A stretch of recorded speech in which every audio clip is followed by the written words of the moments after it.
and the Chief Operating Officer be requested to assume the additional responsibilities in the interim. And I will, I think there are some speakers. Commissioner Rajamari, did you wish to speak to those items before we take the vote?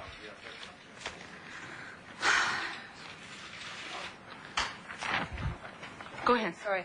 Just before you speak, in light of what was voted on in camera, there has been a request from Gary Webster that there not be deputations on this item.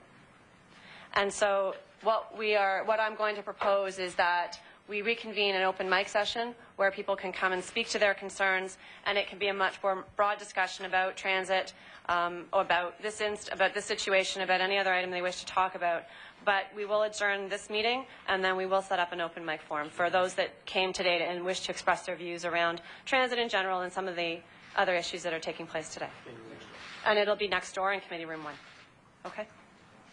And I want to thank everyone. And you will be there, Madam Chair. And I will be there, yeah, to chair the meeting. Thank you. So I'd like to urge councillors not to vote for this motion. I'd like to urge councillors to do some soul searching about who you really serve here. Who are you serving? You're not serving the TTC by voting for this motion. You're not serving the 1.6 million riders who use our transit system every day. You're not serving your constituents. You're not serving the Commission. You're not serving our employees. And what message are you sending to the rest of our employees? That professionals get kicked out the door and that toadyism wins. You're sending a message that leadership doesn't count. This man is a consummate professional. You can rely on him and depend on him to give you the truth. You can rely on him not to lie. How many people can you say that about? You can rely on him not to hide reports. You can rely on him for intelligence and decency and honest hard work. And you've relied on him for 36 years. What are you thinking? I took an oath, as all of you did, my fellow commissioners. Took an oath to do our duty. Are you really doing your duty by voting for this motion? I don't think so. Today is a clear demonstration of an abuse of power and an abuse of privilege. And I don't want any part of it. Speaking for my constituents, I've never seen anything like this before. November will mark 30 years that I've been elected. I've never seen anything like this before.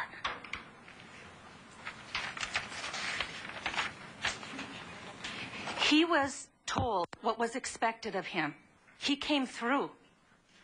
He not only adopted all the principles we put in front of him, but he surpassed them.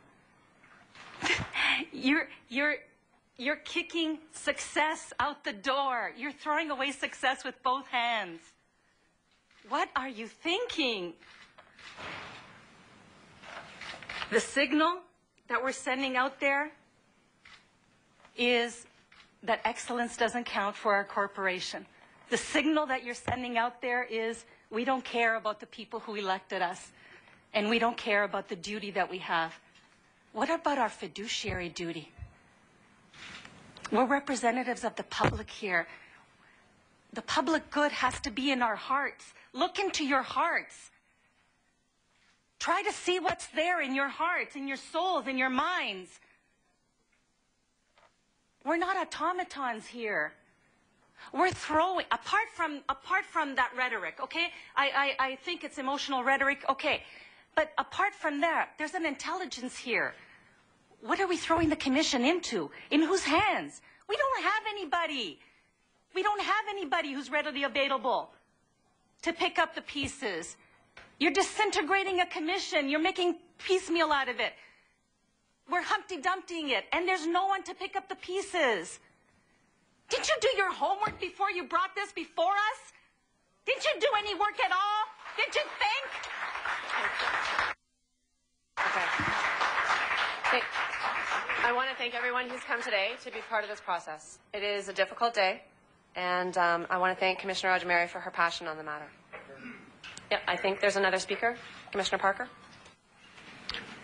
Quite simply, the key words in the motion are the words termination without just cause. Thank you, everyone. I want to thank you. Okay, so with that, I think I'd like to request a recorded vote. Are there any other speakers to the item? No, one of you. Okay. So we'll have a recorded vote. Sorry, if I could ask, I'm sorry. Frank, did you want to speak? Commissioner DeGiorgio? Motion. I come at this from an angle that really examines the behavior of political administrations of the past. This is not uncommon in the sense that I can't think of one mayor, not only in the City of Toronto, but probably in any other municipality across Ontario, where they haven't run across this kind of a situation, where there is, for whatever reason, difference of opinions, and maybe even value. I hesitate to use the word values because I also think very highly of the general manager. Very highly. Sorry, everyone, please. I'm going to ask everyone to allow the commissioner to speak. But excellence in a bureaucracy is defined in a special way. It's not defined like excellence in private enterprise. Excellence in a bureaucracy means the ability to undertake or perform tasks that are consistent with leaders of a corporation. And by that I mean leaders of a city that run across the city. All councillors... I'm sorry, I'm going to have to ask everyone to allow the commissioner to speak. There will be time. There will be time. To substantiate my position, and I've taken up the invitation.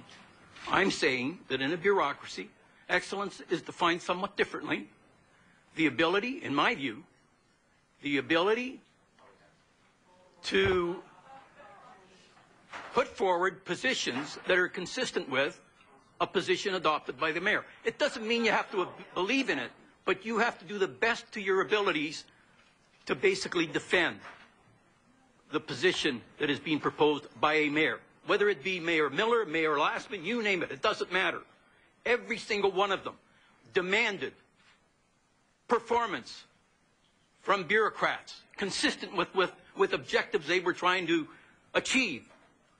And I'm telling you that when that consistency was not there, every single one of them would have done what this administration is doing.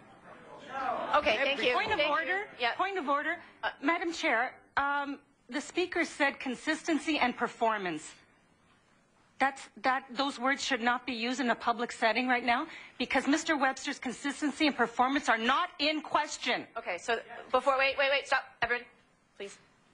So I think it is important that we keep our comments to the general, not the specific. It's very important that we not speak about the individual. And I think it is also important that we remind ourselves that this is a without just cause decision. Okay? And so we cannot say anything that would lead anyone to believe that there is anything other than that before us. That I say, I agree, it's without just cause, no question about it.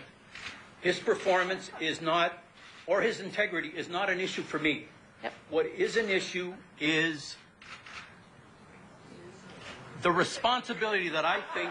Okay. So there's also been another speaker that's added their names to the list, and I would invite and I would ask that there's a lot of emotion and it's running high, and I share it. But I do think we want to get through this decision, and there are other speakers who wish to make comments. Vice Chair? Yeah, I'll be very brief. I will not be voting in support of this. I know where the TTC has been over the last number of years and where we're going. It is an institution that has rightfully been criticized of being overly conservative, reluctant to change. But over the course of the last few years, change has begun to happen.